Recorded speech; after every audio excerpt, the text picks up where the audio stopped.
All right, guys, we'll go ahead and get started. Welcome. This is Vibecode Lisboa. For those of you who have not been here before, this is a group that started out as a no-code group like 3 years ago, and we transitioned it to vibe coding. I think at this point, like if you're here, you probably see the power of this stuff. So it used to be like Bubble and Webflow and that stuff, and at this point, like this is too powerful. So yeah. So tonight we have Dirk. You're from the Algarve. You drove up all the way from the Algarve? Yeah. Yeah. So you came all the way from the Algarve. Please maybe give him a hand for coming up. Dirk, I'll let you introduce yourself in terms of like your credentials and all that. But yeah, just super excited. You built a bunch of stuff with vibe coding, and so yeah, looking forward to hearing from you. Yeah, hello and welcome, and I'm very happy to be here with you tonight. And let's see what we can do, because I have a lot on my agenda and I have no idea how much we can do and will do in those 2 hours. First of all, I would like to get to know you a little bit. So please put up your hand if you have been vibe coding already. Nice, more than half of you. And who has been making money from it? Who has been vibe coding and selling something or doing something that gets them money out of that? Kind of. Nice.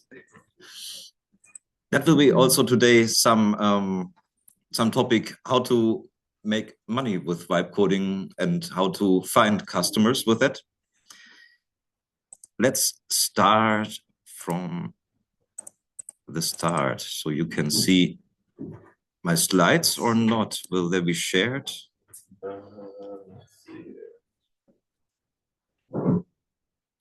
Did it let you share your screen? Yeah, I did screen sharing. So good question. Can you maybe like stop it and start it again? Yeah. I can again. There you go. Yeah. Perfect. Great.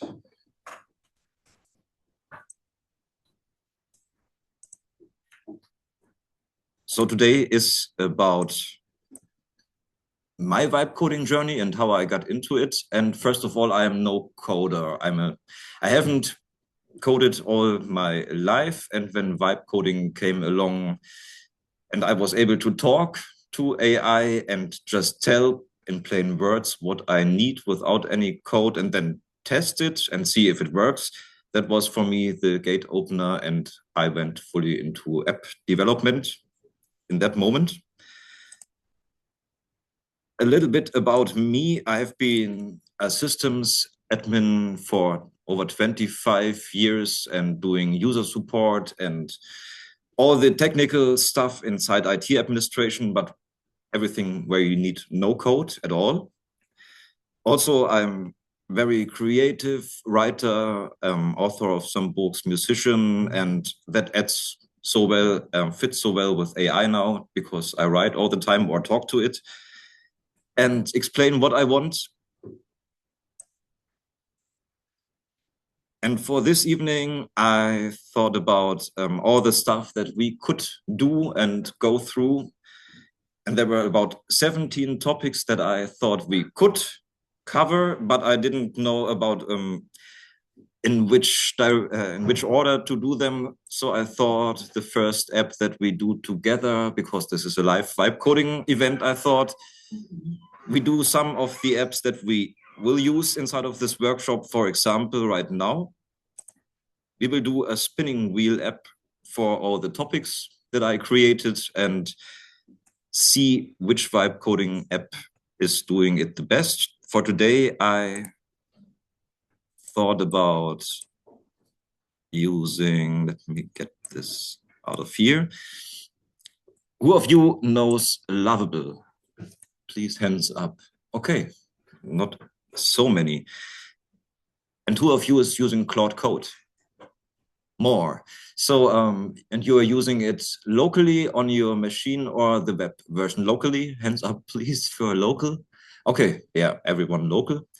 So today I wanted to focus on the vibe coding agents that are purely online, because then also everybody here who has their smartphone with them can just follow along and do the stuff. Do you have a Google account, everyone? Hands up for who has not a Google, who does not have a Google account. Perfect. Then we can just do all this together very easily. So the first thing first, let's put my spinning wheel prompt with all those 7 topics into the AI. And let's spin it up with Google AI Studio. Who knows Google AI Studio? That one is, you can use it for free. I don't know where the limit is. I didn't hit it yet. And that's really nice if you want to do rapid prototyping before you use any other tool that costs credits. You try out if Google AI Studio is already doing the job for you. And if that works well, you don't need to use the ones that cost. So for this one, I wrote the prompt. I have this set of data, 17 topics for this evening that I want to talk about, but I would like to have them on a Wheel of Fortune app, and I can spin it to randomly select the next topic for tonight's vibe coding workshop. And after it landed on a topic, I can spin it again, but the topic will be removed for the next spin, so we never land on the same topic. We should include 4 question and answer topic sections also, in case I forgot to do question and answer. So that's on my screen, so to say. And now while it does the vibe coding, okay, it's already done. That was really quick. We can test it right away without waiting time. It does not look pretty, I have to say, and I think it didn't manage to put the 17 topics, but let's spin it and see what it brings up for us. And it is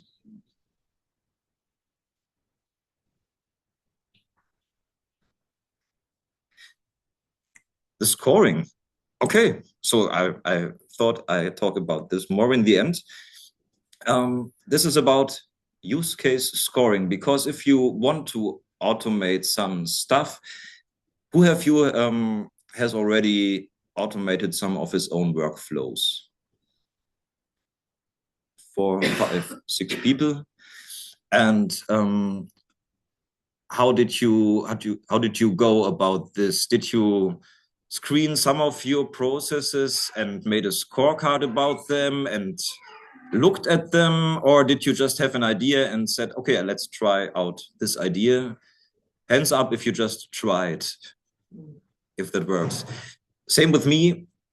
The way that I began with vibe coding was way back when ChatGPT 3.5 still just produced code snippets inside of the chat, and I had to copy them out and put them into a file and then run all this as an app. And then when there was an error, I went back to ChatGPT and it created all the code snippets again, and I had to copy them out again.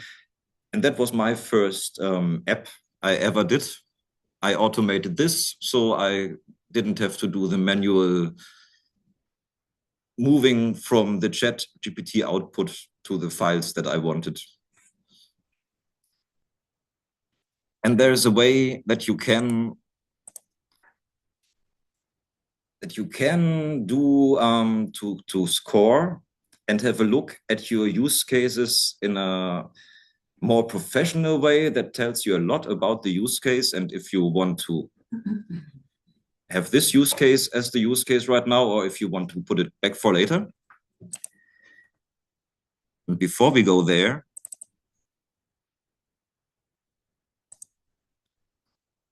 I also created one app to get to know you. I don't know if we do need this now, because I thought maybe with more people here and I cannot do as easy question and answer with you.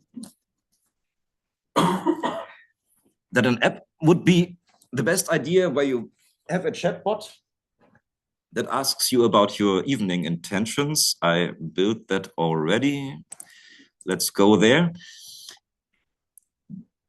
If you want to use that, and if you also want to access the resource page that I created for tonight, where you find everything about tonight, please scan this QR to get the Notion resource page here.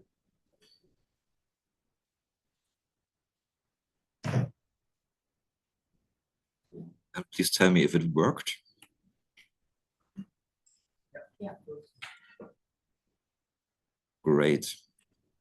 There's also a link to Slido if you want to ask questions that are then inside of the Slido and online, and people can upvote or vote on your question. We can do this also, but this was meant for, I think, more people. With a crowd that small, you can just raise your hand and ask anything all the time, just, or without raising your hand, just ask anything all the time.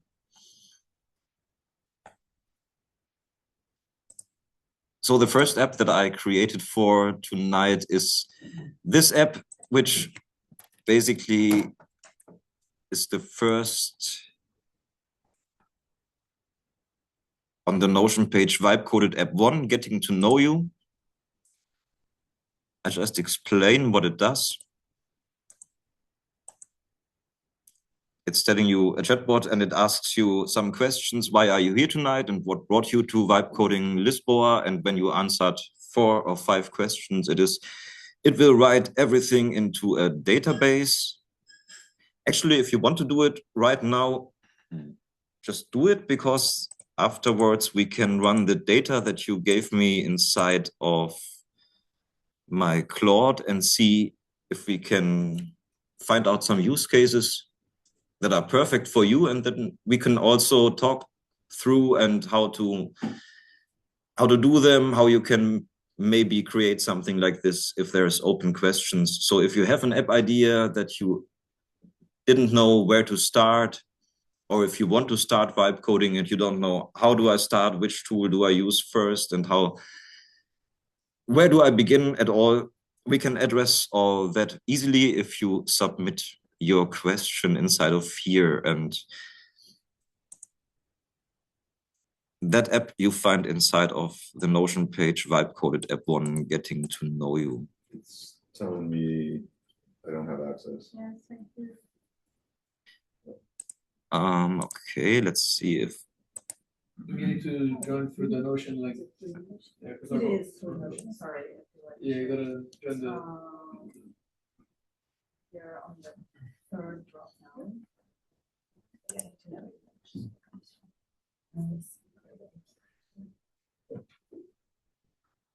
Also, Dirk, with this size, we can probably just go around the room. It might be easier just to get. it might be easier, yeah. With this size, this app was meant for more people, and let's do it in the small crowd way and just talk about it.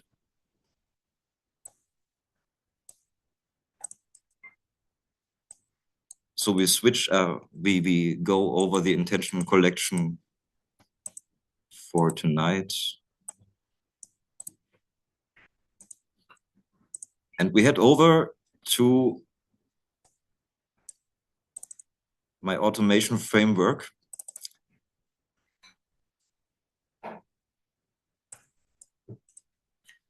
Which is, I've been doing IT stuff, so I know a lot of the user troubles. Sorry, can you share the QR code again? Of course, the one for the Notion link.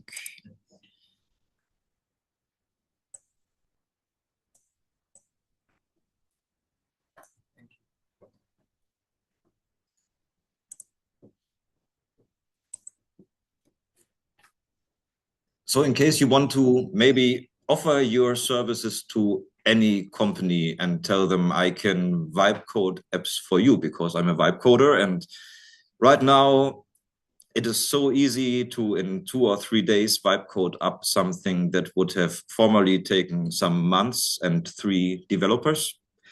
and cost, I don't know, somewhere around 100K, and now you can do it in 3 or 4 or 5 days and ask for 5K and do the job. And inside of companies, you will have a lot of processes that can be automated. And if you ask inside of a company, you will have two ways. Companies will give you their ideas for use cases. First is the top down. There's some C-level, there's some managers who have ideas about what to do best, and that's usually not the best AI use cases because those people do not know what AI can do. And they just have ideas what should be done, and those are the ones that are really difficult to tackle. And the more easy way to do this is the ground up the way, the roots up, and people actually score. The employees at their workplace score their own problems. They say, I have a really big pain point here, and this takes me very long. And then you collect those use cases within a company until you have 10 or 15, and then you rate and scale them with the company to find out the ones that you will then create for the company. And the way you do it is you scale by different criteria. For example, one point is how often do you need to do the process? If it's 1 time a month and it takes 1 hour, it will probably rank very low here because it doesn't save you much time if you do it only 1 time per month and it's 1 hour. If you do it every week and it's taking 4 hours, that is a much better use case already. And also the next thing that is very crucial is how many people does this impact. If there's one person doing this each week for 4 hours, that's one thing. If there's a department of 10 people doing the same thing and each one needs 4 hours, you can save a company so much time with that, just with the scaling. Then you can look at the data readiness and rate that. And for that, you have a look at what triggers the process, when does it start, and where does the data come from so it can start. And then you look at the data, and if it's already digital, that's perfect for your use case right now. And if you find the data is very unclean, it is very hard to get, then maybe that's another use case already for an app. So while you evaluate a use case and you find out, oh, this is where the data comes from, and maybe I need to transform the data into something else, you can do this easily with AI too.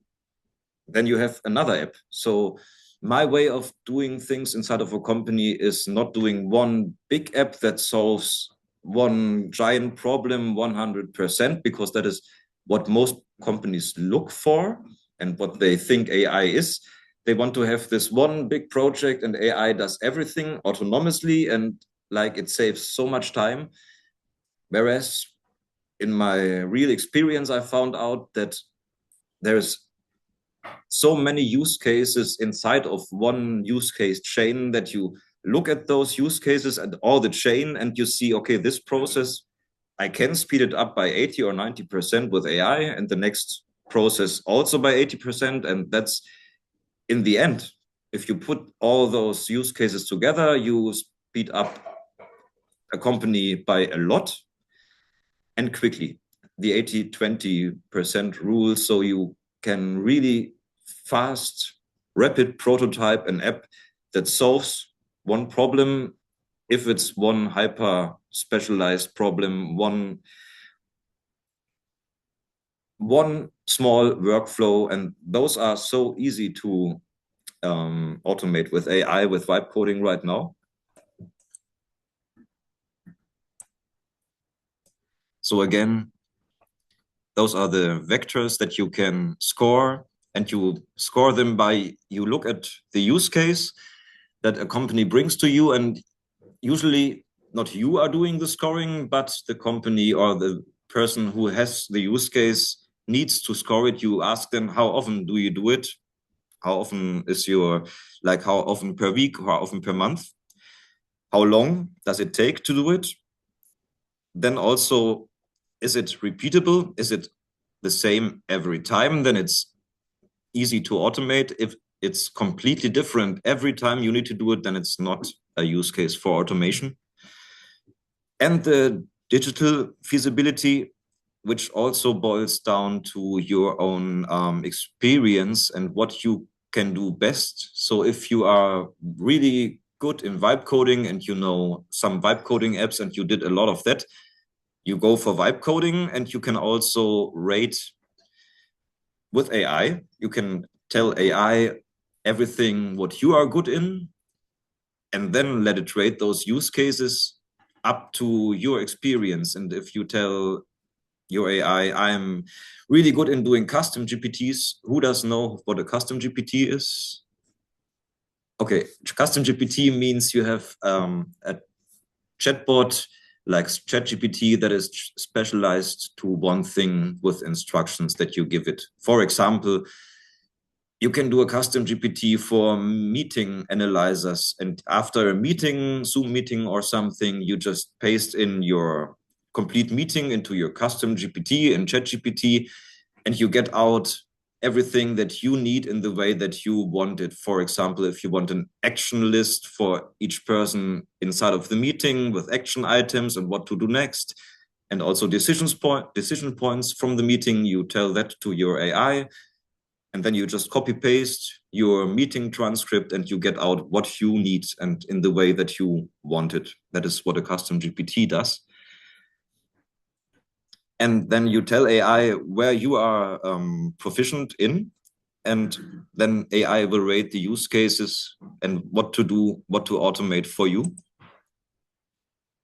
And that is basically how you quantify and see which use cases inside of a company you can easily automate and which brings the most ROI for the company. And this is also where companies want to go. Which brings the most ROI. And if you tell them, here, I have a method of scaling all your use cases, evaluating them, and we find out together which are the top 3 of your use cases that generate the most ROI for you. That is what companies want to hear. So just a quick question. Will these presentations be available in the documents or not really? I can make them available, yeah. Nice, awesome. Yeah, so this also just for your use case, then you score it. And if you see something like this, you go with the company, you go through it, and they tell you, okay, the first trigger is something that we have on paper, and somebody brings it in and somebody else then types it into the computer. That is, again, maybe then your use case right now you cannot do that you wanted to do because the data source is still analog and you cannot move on with this. But then you have another use case and you say, okay, instead of doing this one use case where we need the data, we do this use case before where we transfer the data with AI and do, instead of manual, we do it with AI, and we reduce all the failure that could happen when people do it. Of course, you need to check with AI how well it works. That is the case with every app that you do. And the most crucial part, if you're not a coder, for me, by now I can read through the code, and it's, if you let AI document it, easy to read. But usually I do not read code. I click all the items. I try everything that I want to have inside my app. And when something does not work the way I want it, I describe it to my AI and completely describe how it should look like, how I want it to be, the North Star example, where I want to end up, and then I go until it works or it doesn't work, which also happens a lot of the time.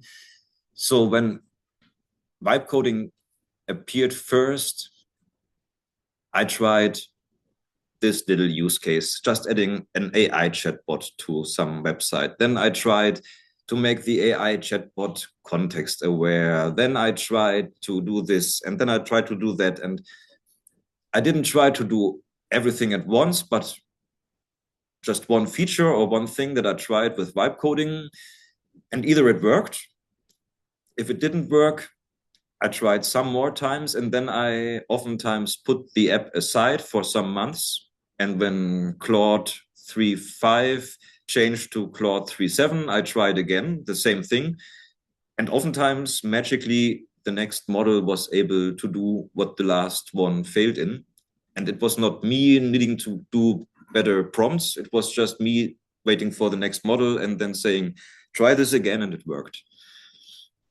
So whenever you're stuck, put it aside for a month or 2 or 3 and try it again with the next model, and it might work out what you had in mind. Which also brings me to the point, what you already, I guess, know when you are vibe coders already, more than half of you. Vibe coding means you can create whatever you can think of, whatever your thoughts say when you use any app or you do any workflow, and your thoughts are saying, oh, I wish this would be more automatic. I wish this would be more easy to do and less work for me. Then try to make an app out of that. You just need to be able to describe it. You do not need to know if this is possible at all to create with software. I do not know what is possible or not, because I'm no coder. I go for it and see, and I describe the best way I can. And then I do not try one time with one AI model, but I do it like usually with 4 or 5 AI models. I put the same prompt into Lovable, into Replit, into Claude Code, and 2 others to see which one performs in which way, because they're all different. And some are better in that use case, some are better in other use cases. And the best way is to actually just do it and see for yourself what comes out. I think the term vibe coding, the vibe comes from you doing it. You have a feeling of, when you did it a lot of times, you have a feeling of, okay, I know I tried an app idea like that already and it worked well. So right now I have a feeling that this use case also works very well. If you did it 3, 4 times, this use case, and you hit a wall every time, and you have something that goes into the same directions, and you look at it, you will say, okay, I know that this use case will bring a lot of difficulties with it. Let's go for something that is actually achievable.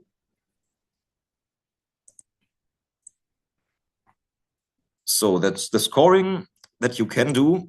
And from there, let's go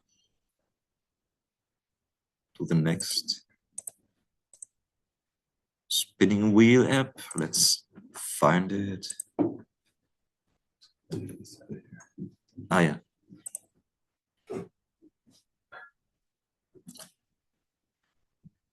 Thanks for Rapid, I think. Yeah, also we can do a question and answer right now. If somebody has any questions, then... Oh no, I was just saying whether spinning wheel was. That was the Replit. It was next to Rapid because he created a custom thumbnail already. Yeah, that's. That's the one. Yeah. He's smart. He did all the branding. Dirk, have you noticed any patterns when you try these and you blast it out to 5 or 6 different things? What types of projects tend to work well with which ones? So my gut feeling is that Lovable is really good in designing. So whenever I do website designs and web pages, dashboards, I see that Lovable does really nice one-shot results. And for example, also base 44, does anybody know base 44, which is also, I would say, really, really top tier. And then there's Google AI Studio, which does a lot. The visual side is not so nice, but it's really good in creating apps fast, really fast. And they also work really well. From my experience, And the AI Studio is always also, you can use a free Gemini API inside of it. That's how I published most of my apps that are publicly available. I put my free Gemini API behind it, so I do not have to pay for any API requests. There is a limit to it. So when a lot of people use my apps, some may get a message that right now it's not working because there was too many requests, but at least it doesn't drain my accounts. What kind of limit do you find with Google AI Studio, the API limit? Sorry, what is the rate limit for Google APIs?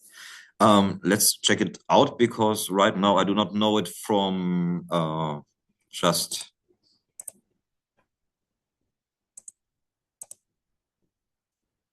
It changes all the time.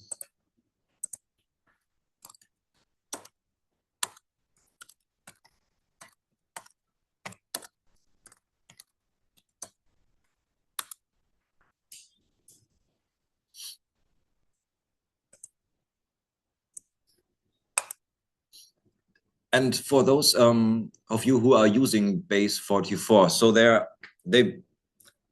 there's two directions those builders go into right now that I see.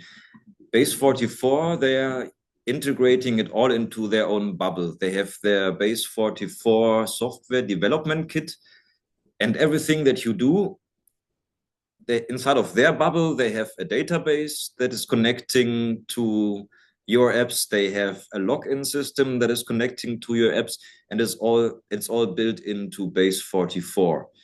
Whereas, for example, Lovable or other vibe coding agents, they do not build inside of a bubble. They use third-party tools.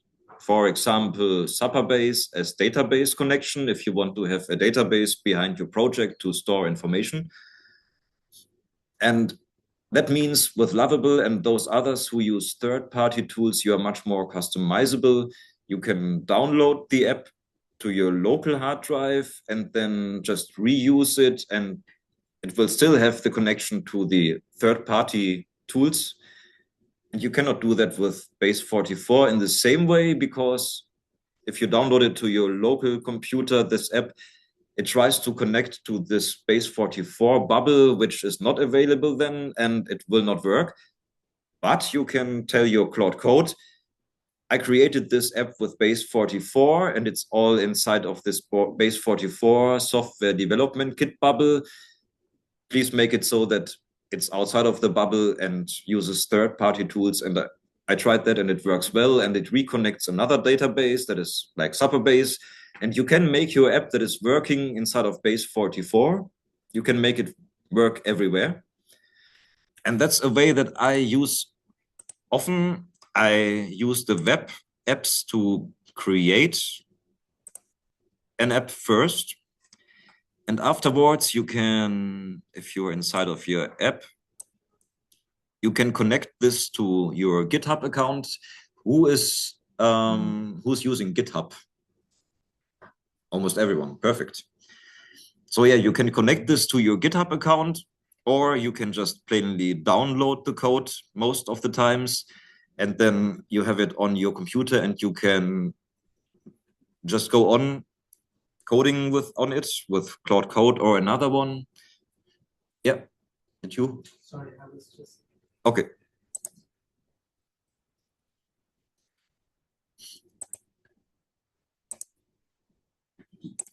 All right, let's see how much the free API quota is.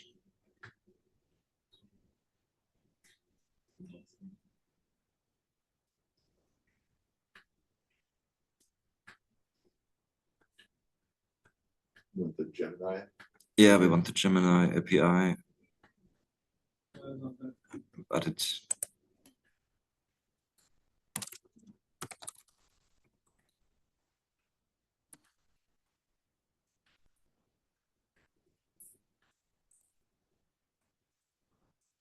all right. So let's go through the spinning wheel without the spinning wheel at all. And So just to cap my question, so you typically start in something like a lovable, mock it up, get your design there, and then bring it locally and develop in quad code. Is that your process?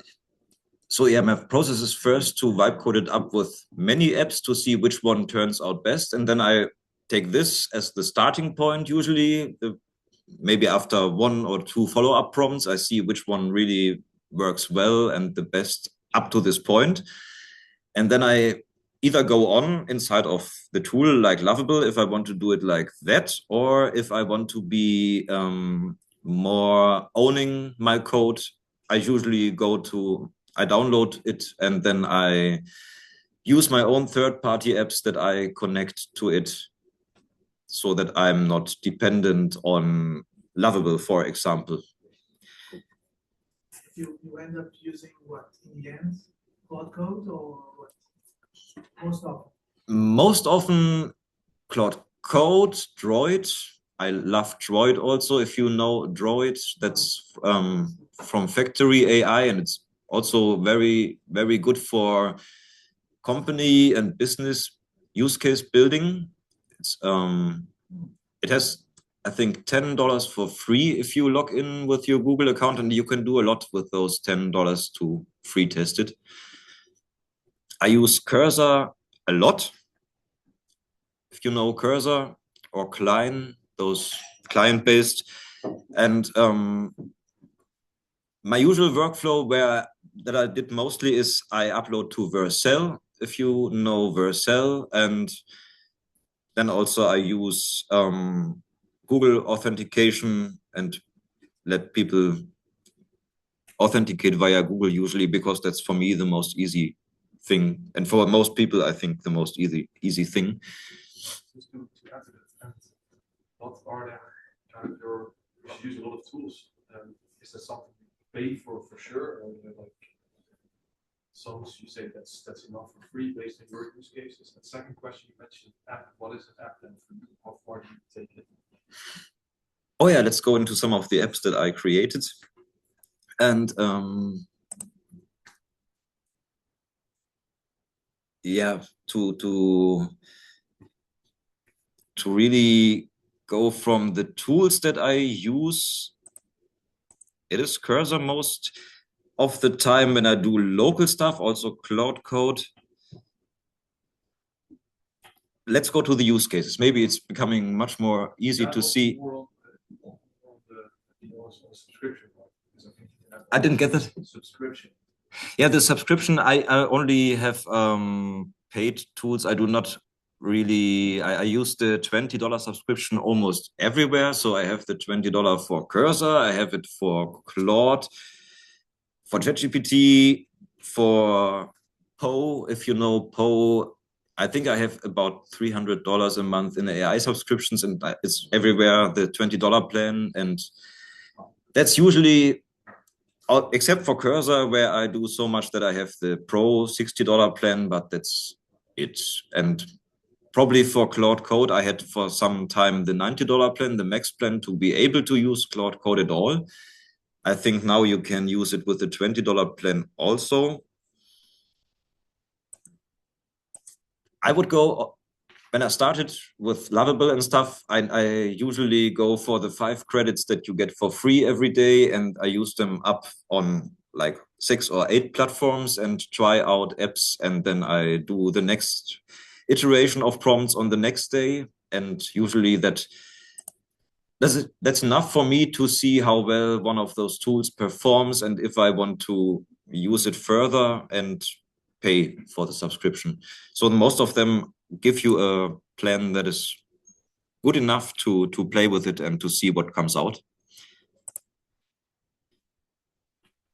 Let's have a look at some of the apps that I created.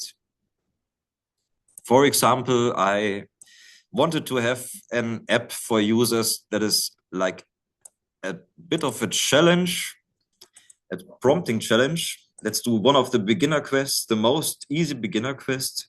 So this app works like this. You get a scenario and you get a goal.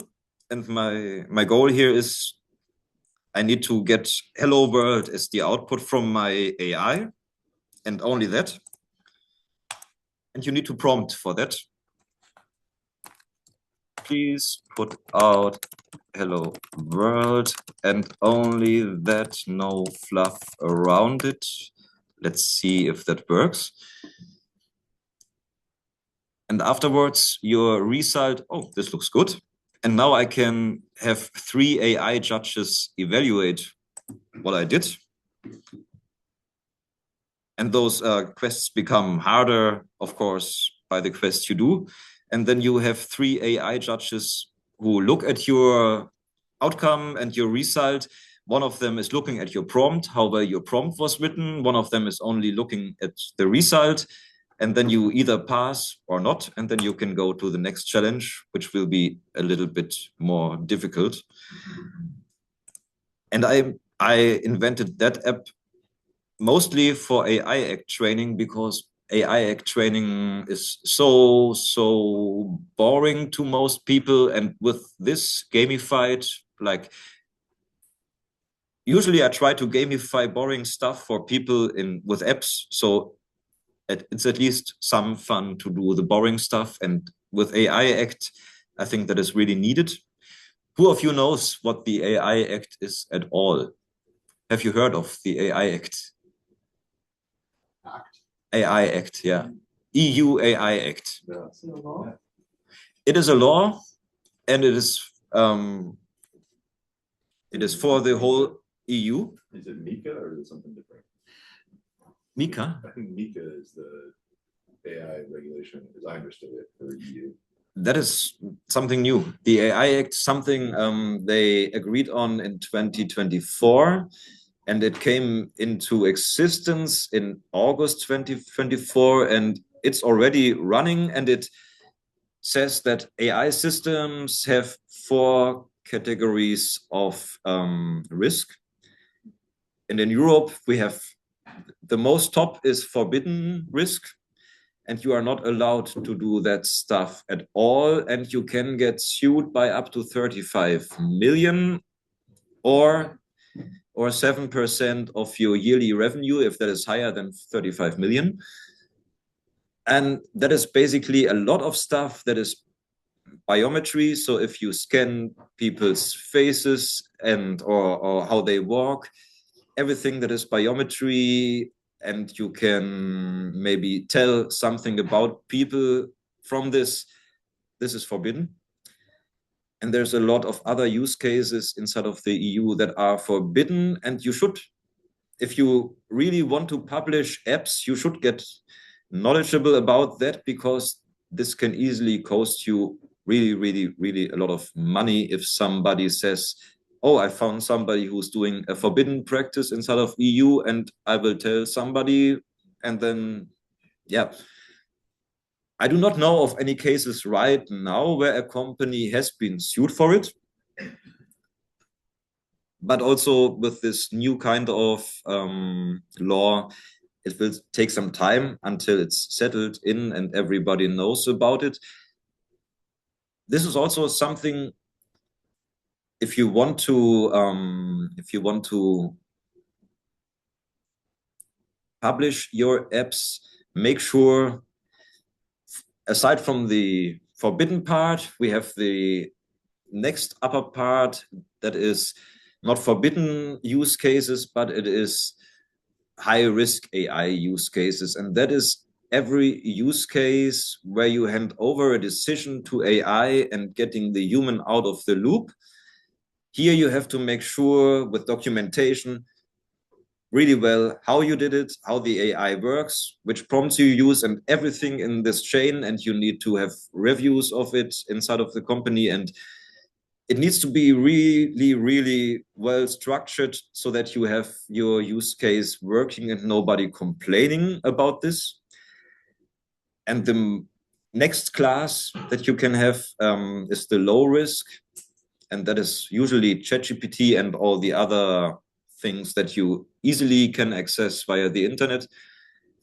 They do not pose the same risk to companies as the high risk or forbidden ones. And usually that is a safe way to go. If you tell a company use ChatGPT, use something like that, best with a plan that protects their data from being trained on, then this is a good way to go without risking too much.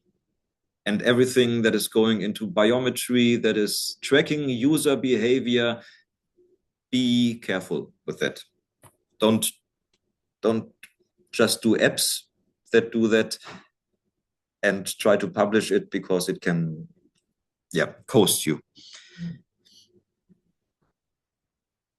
So this is my Vibe Coding Academy, and here there's also the leaderboard, and this is where people can rank, see themselves and how many points they have inside of the company. So this is something, if a company has this for their own users, it's some sort of fun that is making the AI act look not so boring.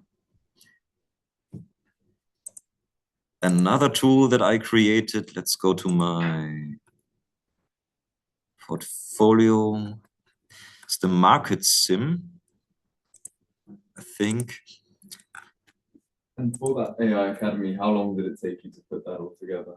That was 1 weekend. Like, I had the idea Saturday morning, and I published the app as it is Sunday evening. That was like one complete weekend that I spent on my laptop. But then it was working, and I published it, and people liked it a lot. Sorry, which platform or tool did you use for that one? For that one, I used Cursor with Claude Opus, or no, Claude Sonnet. It was at the time when there was Claude Sonnet 3.7, I think. And the app here that you see now, this is one that I created with Lovable first. Then I downloaded it and I connected, I booted up Cloud Code. And then I added an MCP server. Does everybody know what an MCP server is?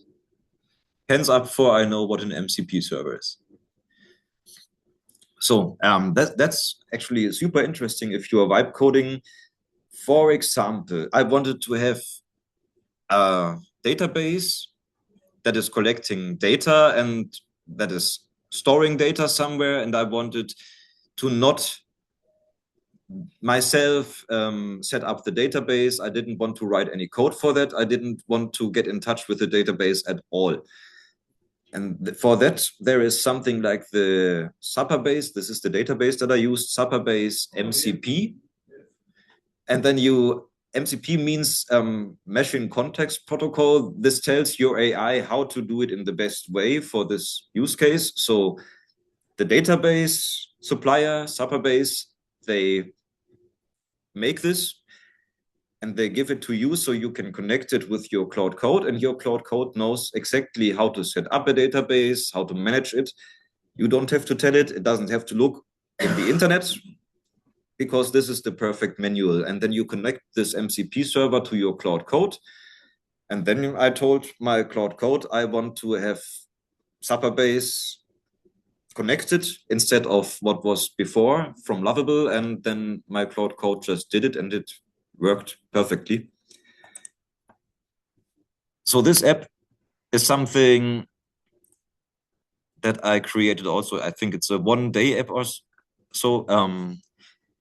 You put in an idea or your product and also your target audience, and it runs 1,000 simulations on that.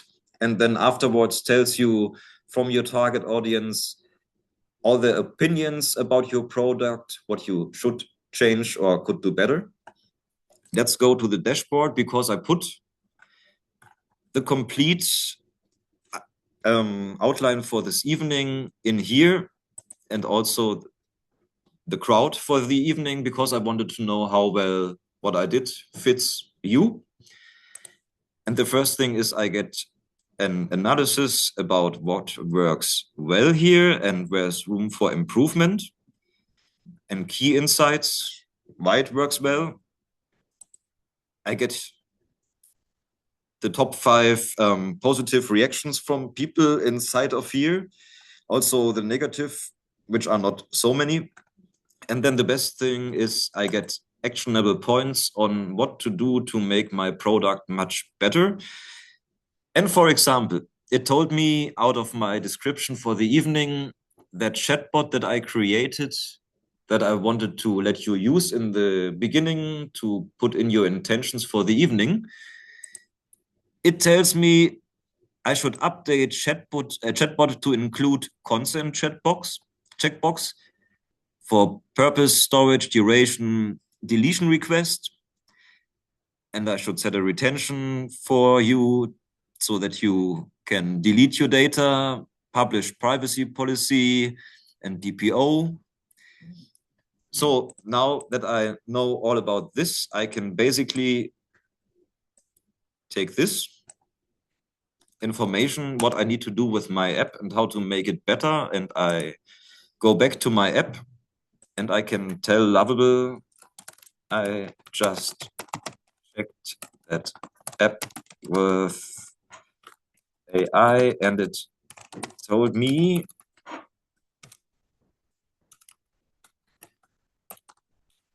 can you implement this? And now Lovable will just implement what I just gave over, and we will have soon this consent checkbox inside of this Lovable app. And this is the way this market sim app works. And I didn't publish it or release it because of EU AI Act. I haven't published any app with Stripe payment yet because of the EU AI Act, because like all my apps that I do have some AI integration, and in some way your data goes into AI and gets transported, and I cannot make sure to which servers. And for me right now, selling an app via Stripe is not the way to go. All the apps that I shipped are inside of companies. They automate a special workflow inside of this company and they just use it inside of the company. It's not publicly available to buy like ChatGPT, because right now I do not want to dive so deep into all the territory that I need to do to be AI compliant with my app, so that I stay inside of this frame doing apps for companies, for people that use them themselves to enhance their own workflows, speed up their own workflows, and not selling it yet. So when you do the apps for these companies, do you take this into account as well? That, for example, when you build the tools for them, that they're gonna post the data and the data might go to whatever service? Do you normally communicate that ahead, or is it like a Yeah, of course. And then with companies, we do the open AI or whichever model they want, where we know they have data privacy policy and all that. Yeah. And so all that is sorted. Yeah. It's interesting because I mean, at the moment, the app that I'm building, it's basically to match people with jobs and to give like real-time visibility of the talent market. So there is a lot of areas where these acts would come into play because we're tracking live data from different sources. And one of the ways that I've been, to go around these situations, that you can essentially store the personal data on your system, but when you actually, the part that you're actually using the AI, for example, for the matching or whatever, you can actually anonymize all the data. So it just basically matches words, but it's not really linked to a person. So yeah, it's quite interesting. This anonymizing is also a good way to go, and you can do this with AI, of course. In the first step, you let AI do anonymization, and then you do the processing. Yes, what cool is there? Yeah, and a lot of times what I do is when I have an app that is not with an AI integration, but that has data inside of the app, I tell my AI vibe coding agent, I want all this data to be in the user's local cache, local storage from the browser. And I also tell people inside of the app that all of their data will be inside of their local storage. It will not go anywhere. So the app is basically not against AI Act because everything happens on the user's device and doesn't leave the user's device, which makes it much easier. Yeah.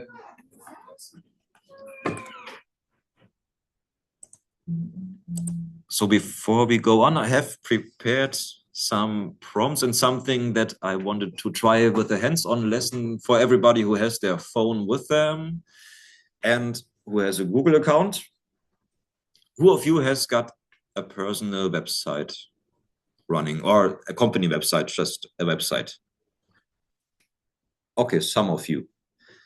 And a lot of people need a redesign of their website. A lot of companies need a redesign of their website, especially smaller companies who did their website like once in 2012 or something. They often have still their old website. And that is a use case I want to show, which is really nice. You can super easily let AI not only research a website from somebody, maybe yours, maybe also somebody who needs a website, but also build it in a very short amount of time. And then you send it to that company and ask, hey, here's your new website. I completely redesigned it. Do you like it? If you want it, 3K and it's yours. And it took you maybe 30 minutes. They don't know. They just see the result. And if they see the result and they really like the website that you did, they will probably say, okay, for 3K, yeah, we take it. The only, huh? That sounds great. It sounds great. I did this at a Sylvester party this year, like not 1 month ago.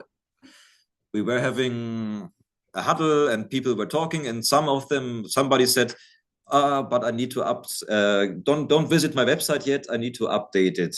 And I asked for the website. And while we were talking, I did the prompt and I let AI do the websites and the redesign. And at the end of the evening, I told him, hey, here's your new website. Do you like it? He liked it a lot, but he didn't buy it because he was from a bigger company. And I don't know if he actually asked them. He said he wanted to ask them if they want to buy it, but he never reacted to that again.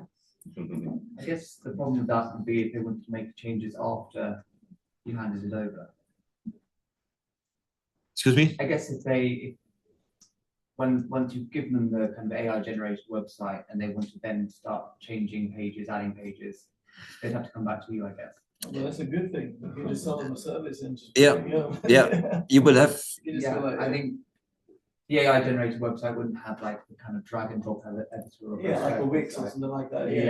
That's the point. Like, because then you could keep them as a regular customer. Because most companies, if you think about it, they're not really interested in fiddling with a website. They don't really outsource that to somebody. So it could just be you in this case, and you do it in like seconds. You just go, just give me the requirements for what you want, and you charge them, I don't know, an extra 500 or whatever for a page. Could be a good business model, reoccurring. Yeah. And I thought, let's just do this ourselves one time. I prepared the prompts for you. So if you are inside of this Notion page that I created, down at the bottom, we have the prompts. And if you open them up, there's 3 prompts actually, and we just need the first one right now. This one, my website is outdated. Website URL. This is where you put in either your website if you want to see how AI redesigns your website. If you do not have an own website, you can put in any website that you would like to see redesigned, or just my website. For example, I do it now here live with my website, and you can do it with yours if you want. So what you need to do is to log into Lovable, which is lovable.dev. and then connect with your Google account, which is the most easy way. Please let me know when you're into Lovable.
We're doing this in this way with Lovable. I tested it with a lot of the others, Google AI Studio, Replit, and others, and they were not able to do the research. And then they referred to, let me just create a website that is based on the name AI Engineering.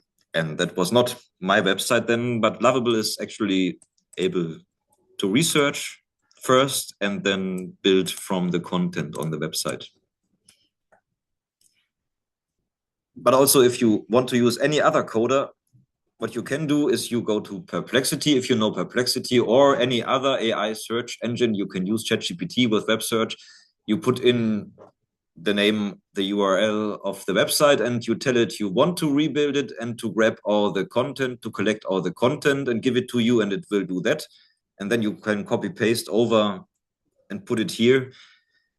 So this step is just built in to Lovable now, but we could also do the first step of collecting all the data from my old site with any other AI. That does not need to be Lovable at all.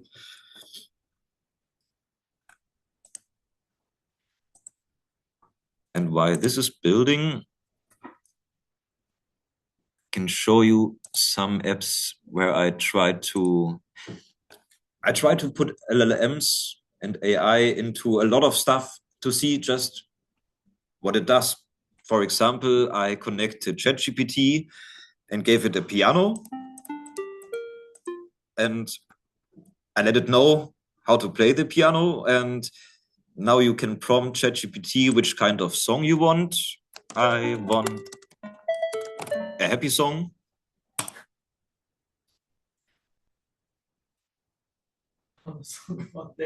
Yeah, then it made this joyful farewell.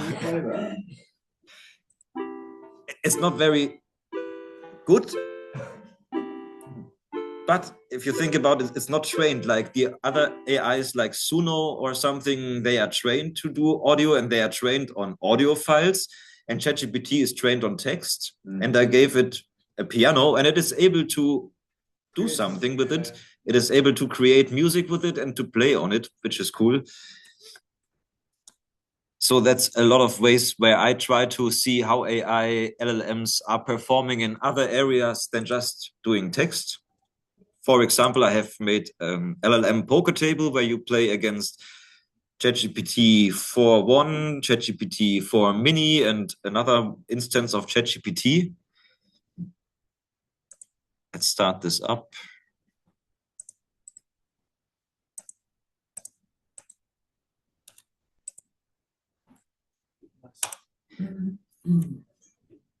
And they also talk. And what is really like funny, usually they tell me what kind of cards they have. Yeah, and I told, with many iterations, I told it to, I don't want them to tell me which cards they have. They should not. But they want to tell me which cards they hold. How do we join this game? Yeah, and just like that. Man, they all have good cards as well. Like 9-2 combo. Yeah, that usually is something that I love to try out, how AI models perform when doing stuff that is not text generation, but bringing them to other domains and teaching them how to play poker and then see how well it works.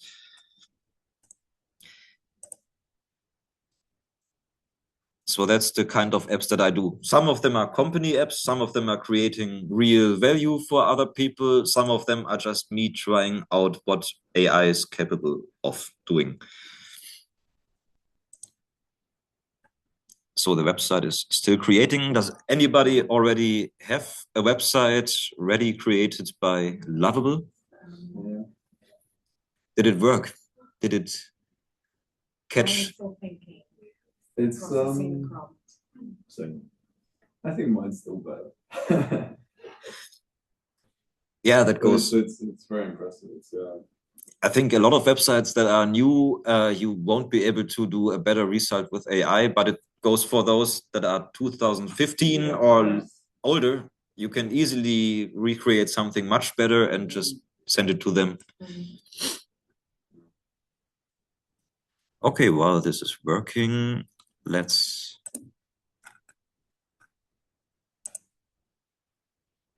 head over. Yeah, let's head over to my to my 17 topics. And this is the first one actually that I wanted to show you. I don't know how you are capturing your ideas and how you are doing your vibe coding.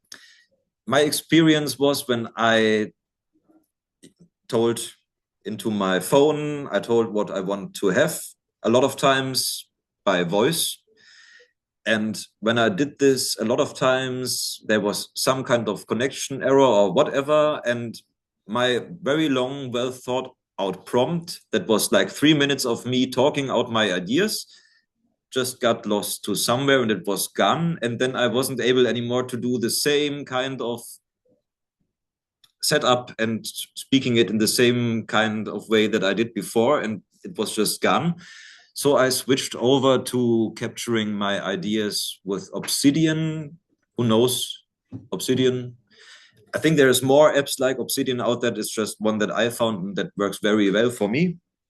I have it on my phone. I speak to it and I see how the text appears inside of a markdown file.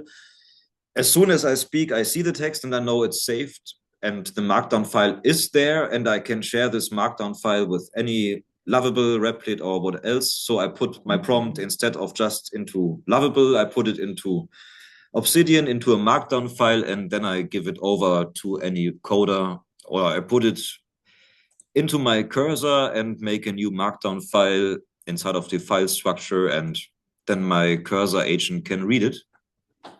is this like are you using like because there's a lot of people also using Obsidian to basically like a personal assistant where you actually are saving all your data by your ideas, by your daily calendar, everything. That's actually quite interesting. I don't know if there is something that you played with before, but like creating these custom agents that basically is like a personal assistant type of situation. Yeah, I completely have one assistant that assists me with everything that I'm working on and that I create and that knows about everything. And I gave it a long-term memory where it just stores. So you have it update itself automatically, yeah. So after I did something with it, it writes a summary about this and stuff into the long-term memory. Yeah, because I actually wanted to build something like this, but I mean, obviously there is Obsidian, but also you can build these inside Cursor, I guess. Like, And I think everywhere with Claude Code on the Mac with the new desktop use, and yeah. I haven't tried it because I don't have a Mac, but what everyone is talking about right now, what you can do with the new Claude Code on the Mac, locally, yeah, on the Mac Mini, yeah. it will organize your desktop, it will organize your files and all this. And this was Yeah. and this was also possible like more than 1 year before with Cursor, where you can just set up one folder inside of your structure and you work inside of this folder and it has access to everything. Yeah. You can basically have the same with a little workaround on Windows and do not need to have a Mac.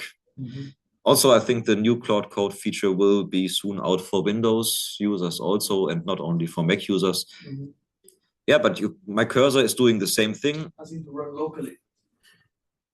Yeah. Yeah. Yeah, I think so.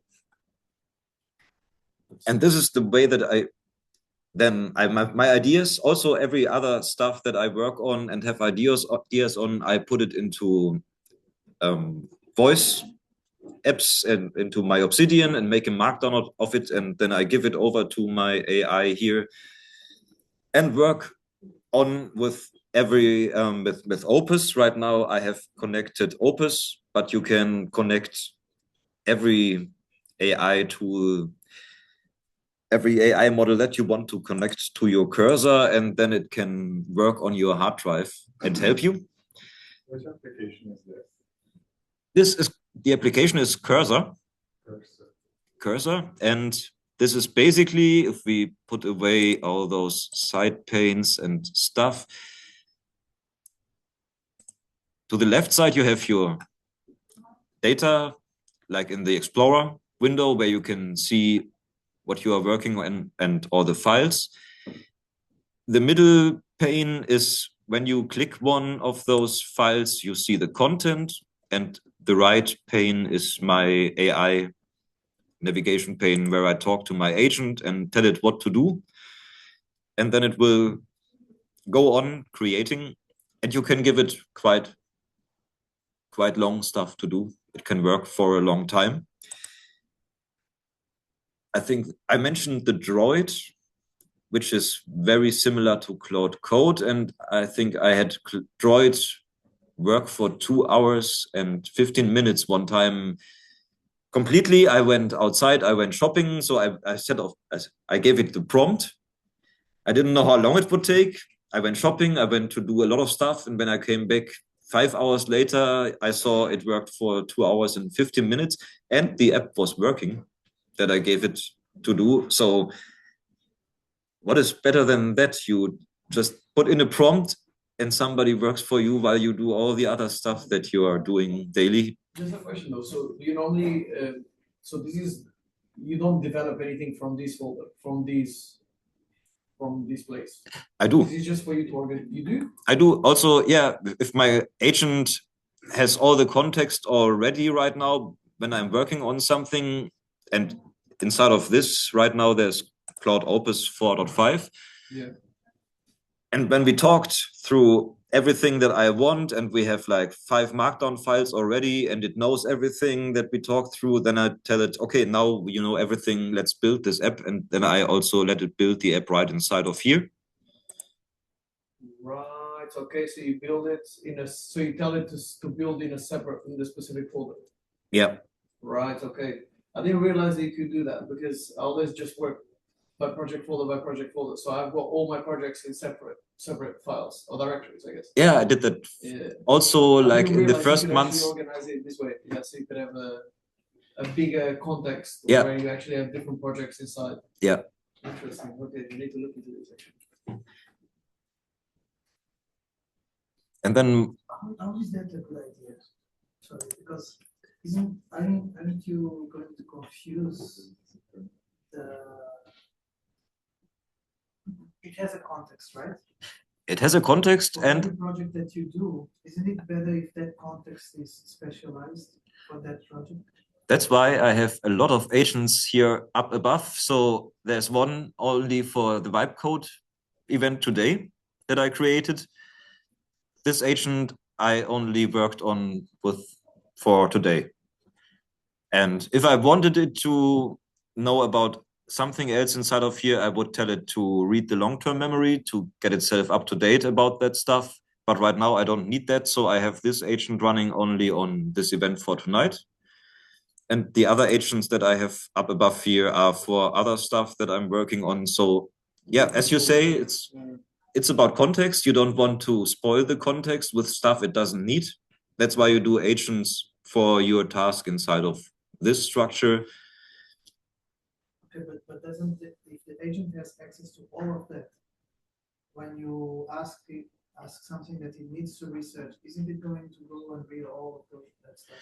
If you tell it to, and if you are vague, if you are giving a vague command and it's thinking, okay, the best thing now is to read everything, then it would do that. But if you are specific and it knows what you want to do, it will not touch the other folders. So you will specify which folders go to with each. Yeah. Right. I usually tell it for this event, I told it to create a new folder, Vibecode Lisboa, and to work inside of that. The thing is normally if for example you're developing an app, I saw this thing from Cursor, the presentation from Cursor the other day, and they were saying about the context window of each agent. So for example, you start a new agent, and if you keep using the agent for a long time, the performance starts degrading from, you actually have the usage there. Yeah, exactly. It's here. So I think it's past 50%. The actual performance of the agent drops massively. So it does. Yeah. So how do you need to keep spinning new agents basically? I don't know if you have the multi-agent, the sub-agent setup thing. I did have it, and it was quite nice, Yeah. and it burned through my money so quickly. Yeah, that's the thing. Yeah, that's the problem. Okay. It's very good, and also it takes up so much tokens. But even is that because that's the thing. I mean, I was having this discussion today. I normally use my cursor on auto most of the time, and it does the job. Okay. And today I was like, let me give it a shot of using Opus 4.5 and gave it a bigger prompt to just build a landing page. And it just gave me loads of errors. The page was not working, and I was like, man, what the hell? If I do that with the auto, it just gives me the page. It doesn't give me any errors. It just builds. And I don't know why. And it's happened to me before where when I use these more advanced models, I don't know if it's because they are smarter, they end up complicating things and then just giving more errors. So you're saying basically you worked with this mode auto on, which means if I do it like that and I give a command to my agent now, it will decide by itself which model will answer to my request. Which also just picks one. You will not get it. It doesn't end up picking one, but yeah, I'm not sure if he picks up I think he probably will default to the cheaper ones.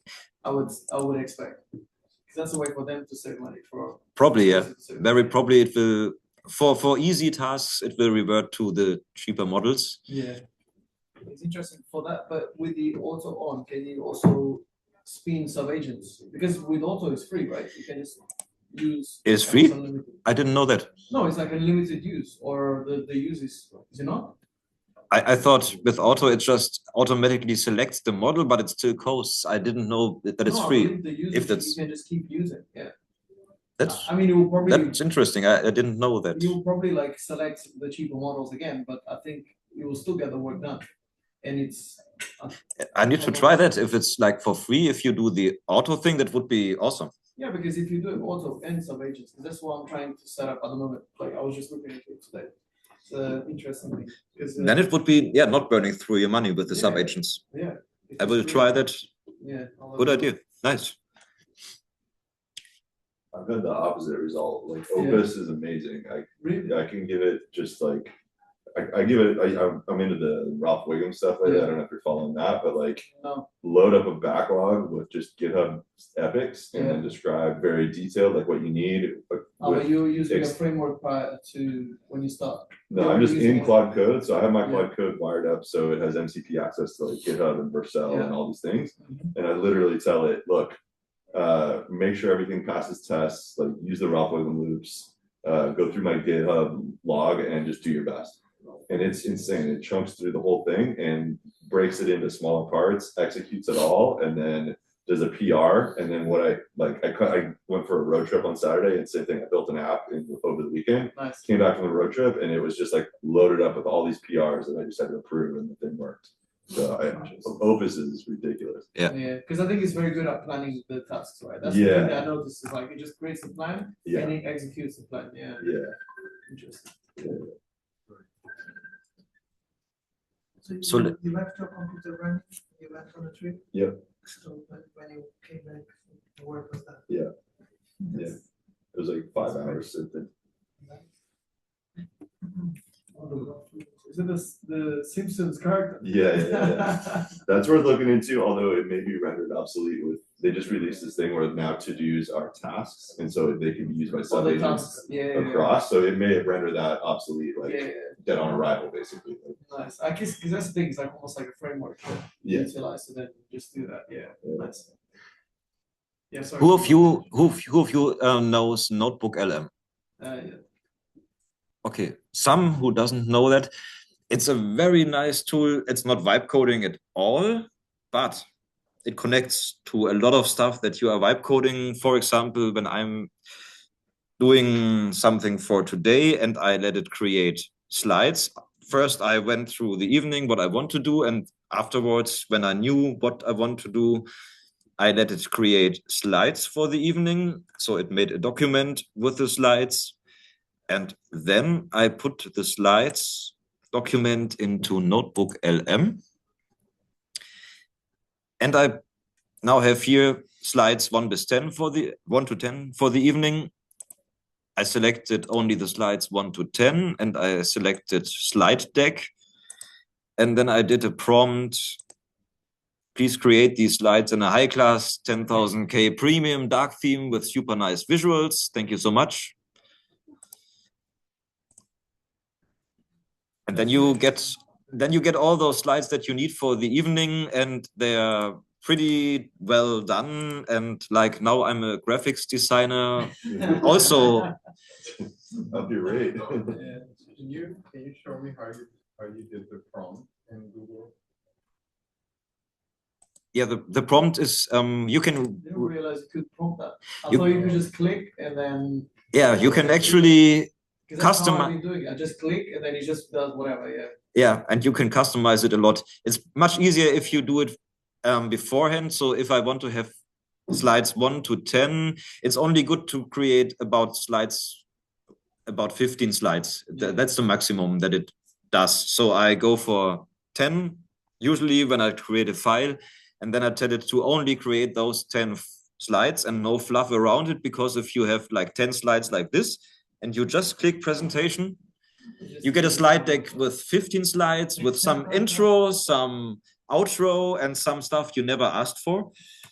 But you can also just go here, and inside of the details, you say only those 10 slides, word by word, just as I put them in. And then you get it like that. Okay, so I need to... And the prompt that I use to create those nice looking slides is usually, I use this, I once tried high class $10,000 premium dark theme. And this is so much nicer than explaining everything, how I want to have it. It creates so nice slides all the time. Is this a free version or not? Yeah, that's the free version, which only, well, I have the paid plan, but the free version lets you do this. I think you have 3 or 5 slide decks per day that you can do. Also, the infographics are beautiful, and you can prompt it exactly what you want to have on your infographic. So all the one-hand page outs, all the one-page handouts, this way around, that I give to companies when I do a workshop, I create them here.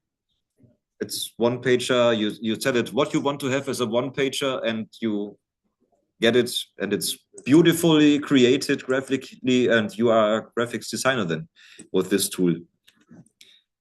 Your MD files on the slides, MD file, slides 1 to 10, all the information is there, or is this thing adding content to it?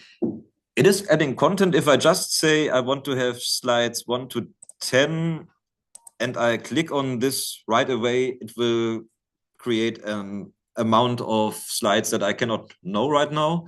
So you need to be specific and tell it, I want only those 10 slides and do them just exactly as I wrote them. So you already wrote them? Yeah. In your case, okay. Yeah.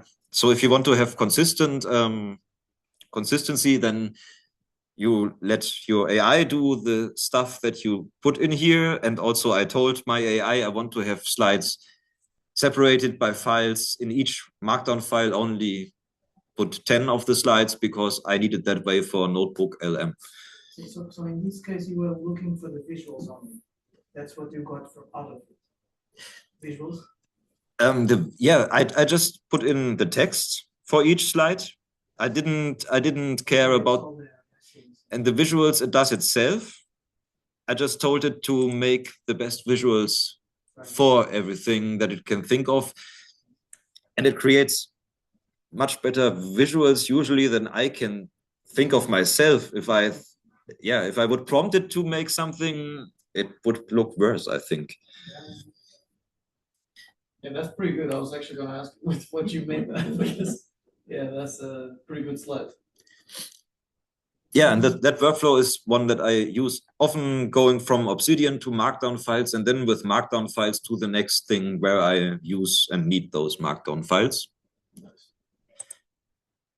And what I just showed you, this slide is about Claude as a partner that has access to the stuff that I work with, and I can just, it's like really a partner. Last time I sat with a friend and we were working on something, and he asked me, how did you do this and that?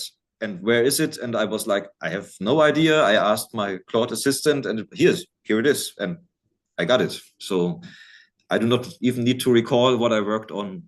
My AI does for me. I had a question. I was thinking to try out some totally new to Vibecoding, trying to make like a personal organization tool app sort of thing. But I see that you're already using Notion, and I would have guessed if you could have vibe coded a personal organization tool that was better than Notion, you would have. So do you think Notion is the best you can get in that regard? Or? I like Notion a lot because you can store a lot of assets and stuff all together within those pages, make it shareable with other people quickly. And I can store texts and also images in a way that I can easily find it afterwards. So for now, I refer to Notion because I didn't have found something better.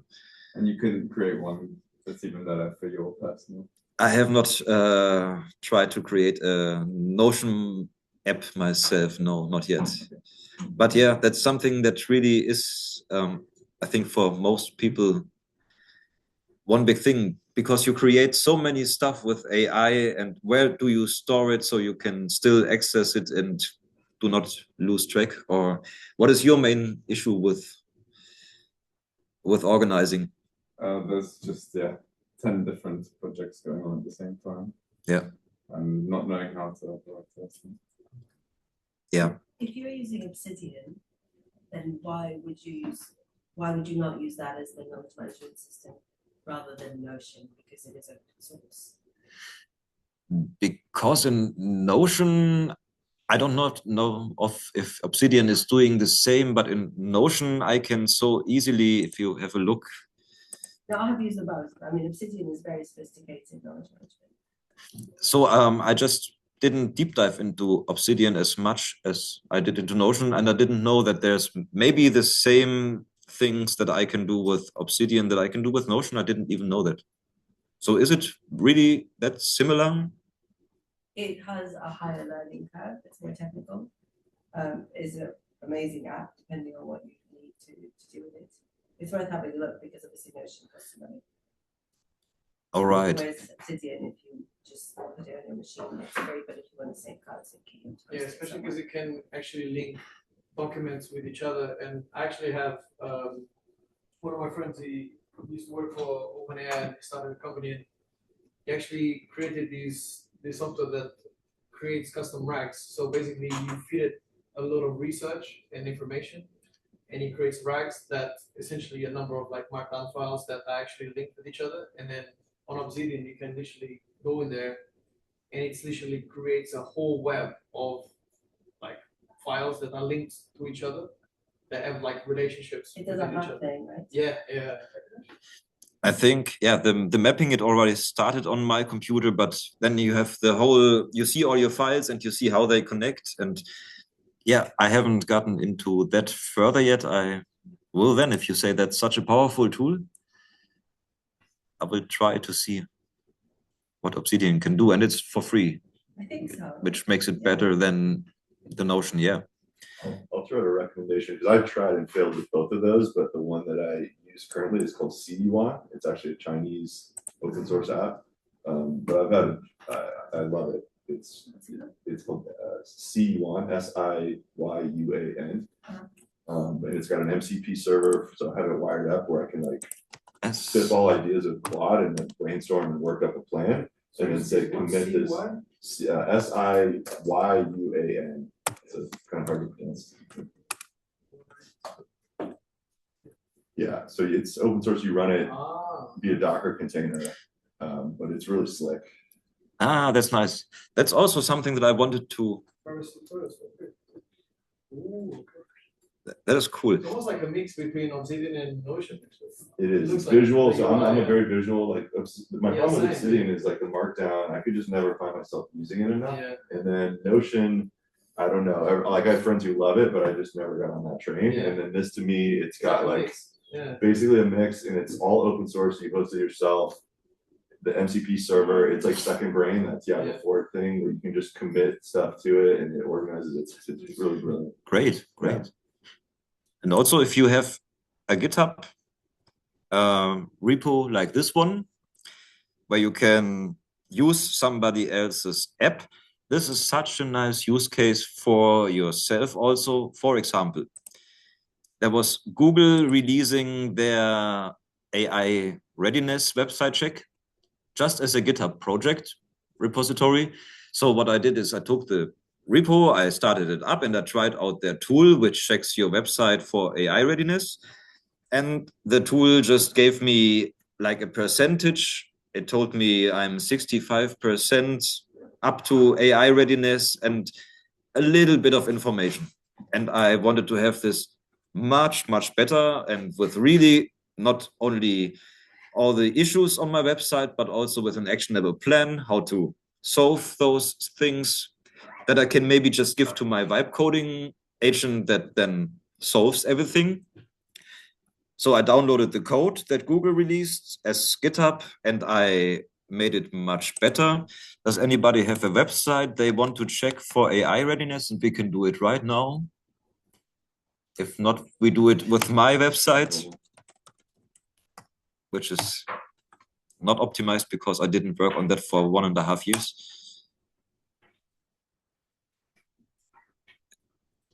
And then you see my website is not really good in AI readiness. It doesn't have an LLMs text. It tells me now here everything that is not good on the website right now and why it's not good. And if I download the report,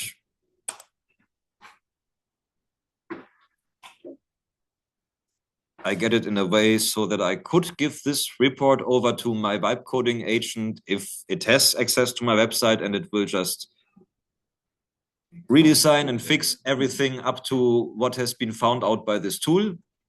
And then afterwards, we did this with Igor AI Advantage. I don't know if you know that. It's a YouTube channel and an AI influencer that is Igor Pogani. We did this for his channel and we posted this on his channel, and people actually liked this tool a lot and used it a lot, maybe use it still.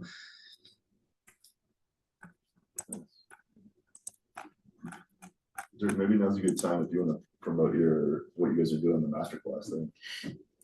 Yeah, let's promote that. So what we are doing right now, I'm jumping in this evening for Igor Pogani, who is this YouTuber and AI influencer who wanted to be here tonight. He is doing a AI mastery class for Tony Robbins. If anybody knows Tony Robbins, who is from the Mastermind company in the USA.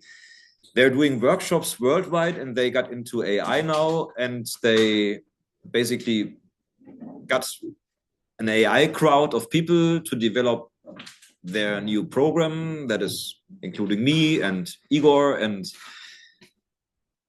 we were working on this app, and we tried it out with our own website, the AI Advantage website, and it found stuff. It told us 72% we are AI ready with this website, and this website was vibe coded, so we could give this thing to the vibe coding agent, and it did everything, and afterwards we ran the same analysis, and it went to 95% data readiness, which is just a really nice outcome of that. Yeah, that's one way to go if you find a cool repo inside of GitHub and you like what. I gotta go, but I need to catch the boat. But are you gonna put your contact details? Because I think it would be cool to I will put it also into the Notion link that you have my contact, so we stay in contact. Cool, yeah, I've already thanks put so it in the much, guys. Telegram, so yeah. Yeah, nice. Thank you, guys. Thank you. Bye. Yeah, and if you ever find a project by somebody that is for free in GitHub where you think this is really usable for me, but it would be so much better if it had this one more feature that I totally need, tell it to your AI, and 10 minutes later you have this feature inside of this already pre-built app, and you do not have to build the app yourself. You just have to add one feature.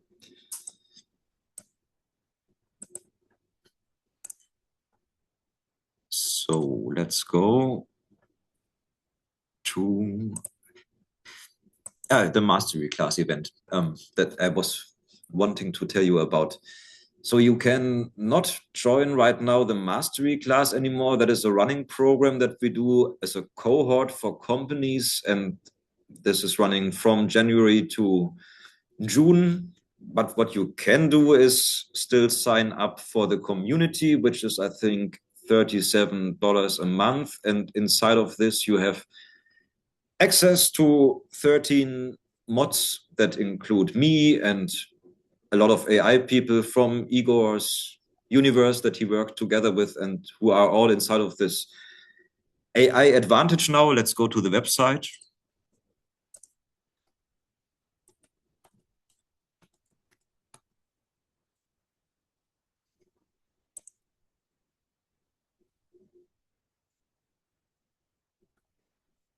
So if you're interested in a community, then this one will be something maybe for you. It's not completely only for vibe coding. It's really based for AI beginners to intermediate, and it covers everything from strategy to vibe coding. We also do vibe coding because, of course, in the AI course must have vibe coding right now, but we cover a lot of things like production pipelines, how you do a pipeline from your product to all the postings that you need on social media, and also automation, how it will be posted there, all that stuff. So we do the complete deep dive, usually for, I say, 70% of our cohort is solopreneurs or people who have small businesses with 1 to 10 people, and we concentrate on this. So all of the program, and when you log in and meet other participants, this is all solopreneurs and not big companies participating inside of our program. And if you're interested, join that. And also I will put a waitlist link and one app of me into the Notion page, because when I find time, I will finally do my own community that you can sign up, where I will post stuff that I create. So you will have access to apps that I create, and you can use them then for free inside of the community, because I do not want to sell apps via Stripe or payments because of AI Act. But you can work around that if you have a community. and then just have apps that you develop yourself inside of this as tools, as a service for the community members, then it's completely different. And that way is the way for me to go now, because I have so many apps that I want to share with people. I just make my own community now, which has not just those apps, but also frameworks and how you best create value for companies, how you can go to companies and say, hey, this is what I create as a vibe coder. Don't you want to pay me?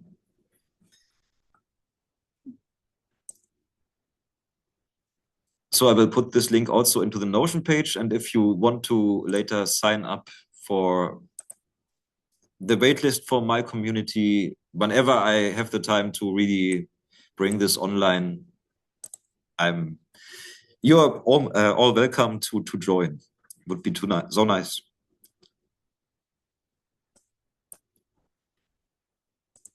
So let's have a look at the use cases that I wanted to show you. The reverse engineering part is also something that I like really much. Do you know what reverse engineering means in terms of vibe coding?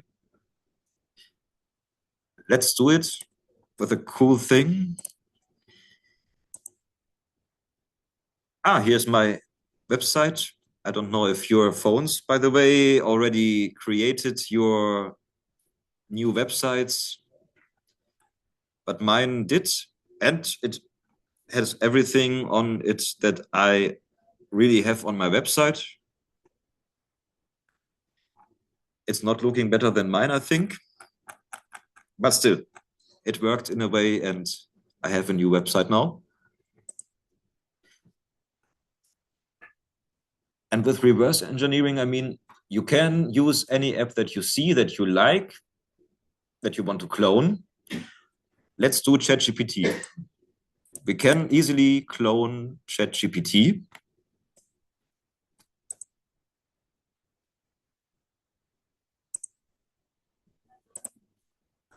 I did this.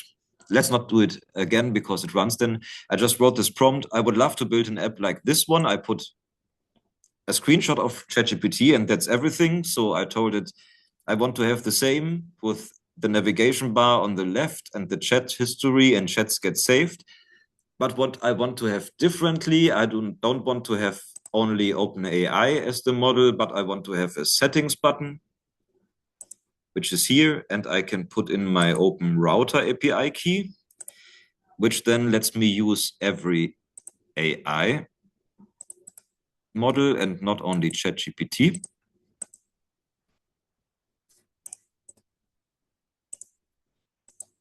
So I put in my Open Router key here, and then I can also select DeepSeek models, for example.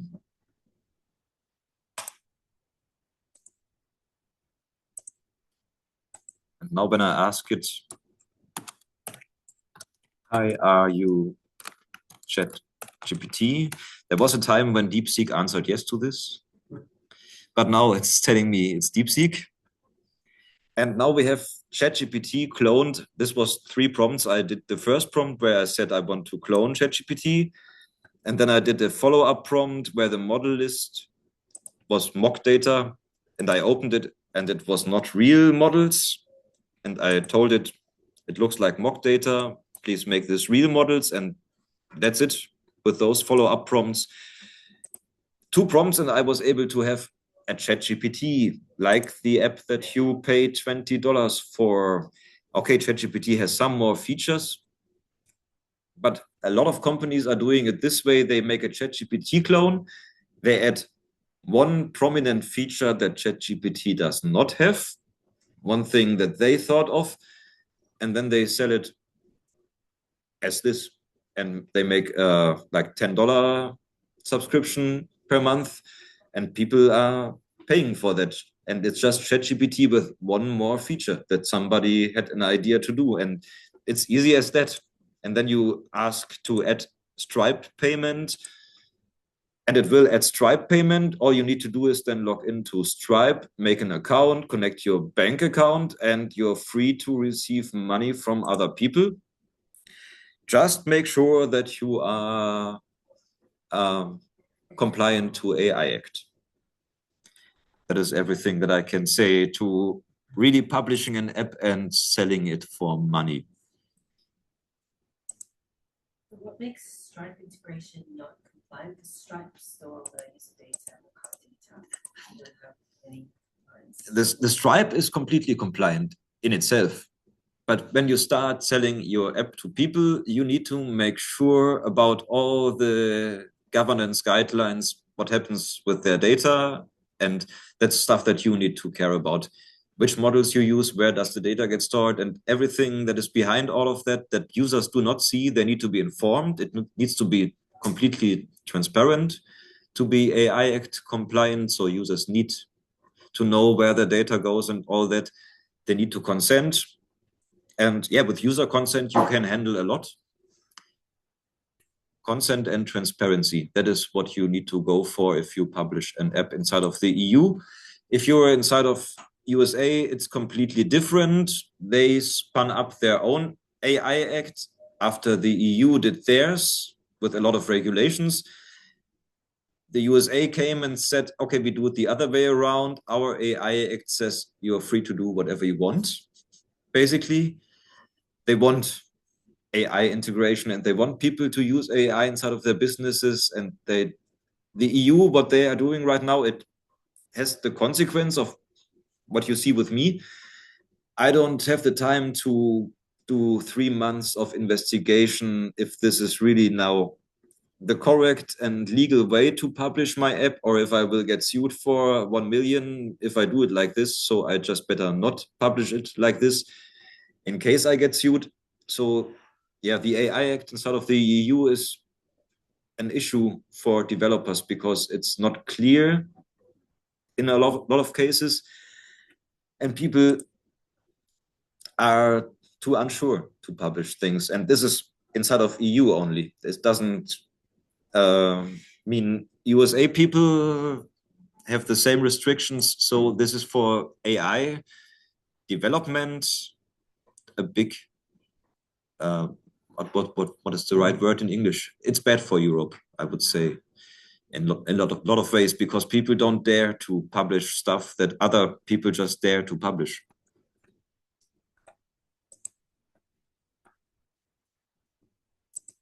And this way, do you know if it's like GDPR and that an American company that publishes an app, then it's the onus is on them to like block it in Europe to be compliant? Is that so? If you are a US company and you have a service that is available in Europe, you need to be compliant to EU AI Act. Also, that's why a lot of them now say our service is not available only if you have like VPN and you pretend to be inside of the USA, then it works.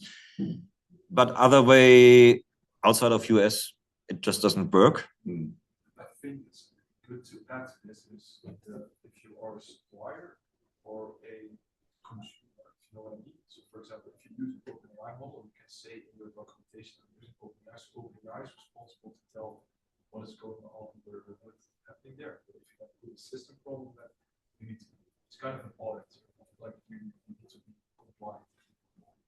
I think that's one of the most important things.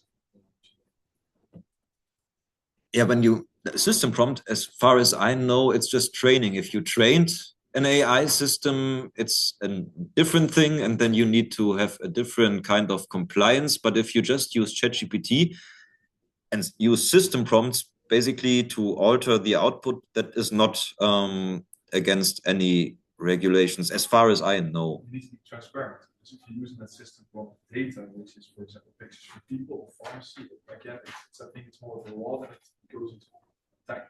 You know what I mean? So you need to be, I think, transparent. So the problem is that nobody's checking it on an individual basis now. Right? Yeah. So you're doing actually the right thing, but you're not trying it and maybe nobody again is going to know about it. I think it's all about transparency. Yeah, it's all about transparency and consent from the other side. Yeah, GDPR, then so that's outside. Yeah. But yeah, it's as easy as that to recreate ChatGPT or any app that seems very sophisticated, and with 2 prompts you can just create it yourself. And let's do a cool follow-up prompt to the website that we created with Lovable. Because right now we have a new website for a company, but if you want to not only send a company their new website and tell them, here is your redesigned website, which may not be so interesting to them, add AI integration, give them a context-aware chatbot that is giving them user support, which a lot of companies do not have, but would like to have. And we can do this easily with one follow-up prompt to this. Also, the follow-up prompt is inside of the Notion. It's prompt 2, the follow-up prompt for chatbot, and I will put it in now. You can put it into yours if you want.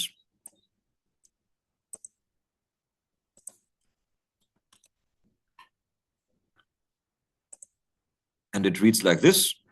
I would like to add a context-aware AI chatbot to the page. Can you create a knowledge base file that contains all the data this chatbot needs to be the perfect customer support chatbot that knows everything about my business? Please attach this knowledge base file to the chatbot knowledge and let it only use this knowledge base file to answer.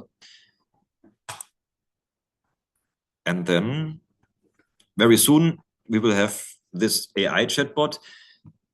And then we will do a third follow-up prompt, which tells the AI chatbot to be a lead generation engine that proactively, when users chat with it, will try to capture lead information from the user, like email or name, phone number. Of course, this is also GDPR thing, and you need to care about all the privacy stuff.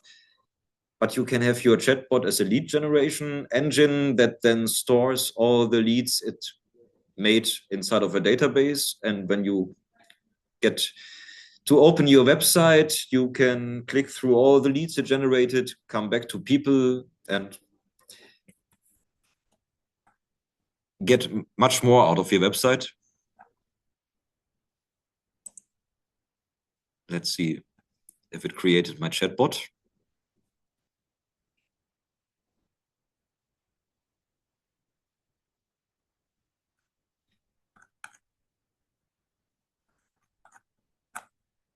Is it this? No, I do not see the chatbot right now. It looks like it hit a limit. It said something about top up. It hit a limit? Yeah, there was some dialogue. It looked like oh, it's still working. You're low on funds, but I should. Well, 75 is not too low. But it's still working. I didn't see it's still working here. So yeah, I cannot see something right now. So we let it work.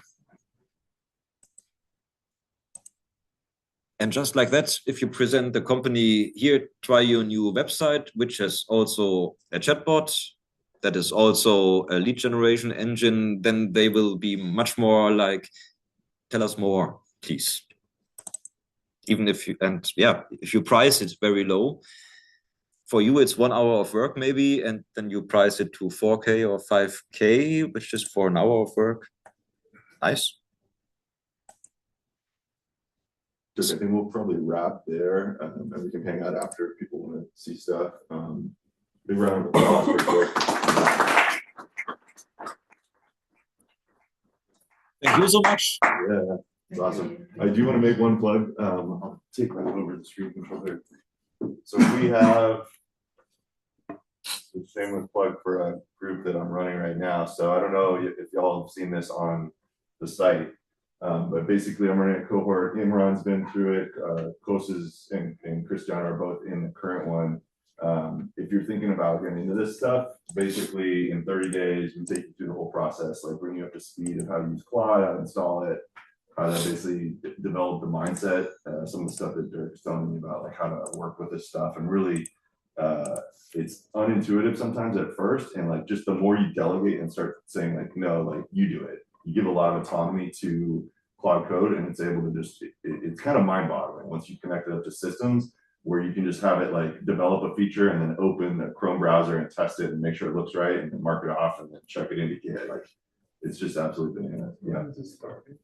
Yeah. March 9th. And so signups are open now. Early bird pricing until February 1st.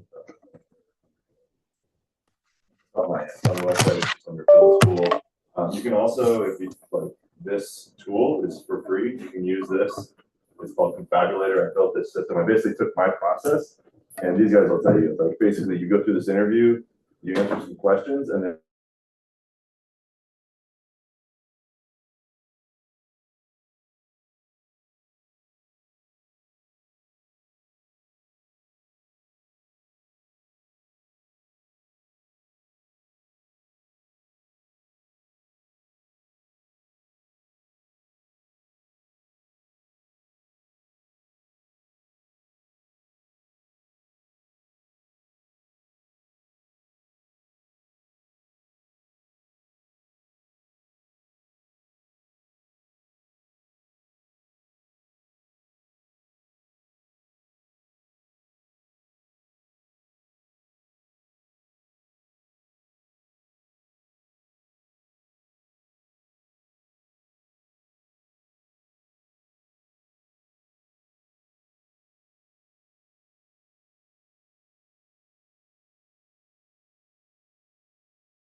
Actually, those apps are working on iPhone and also Android. They always steps you use Double and base 44. They have the stores that will then the app Also, your phone. So you do not need even your care.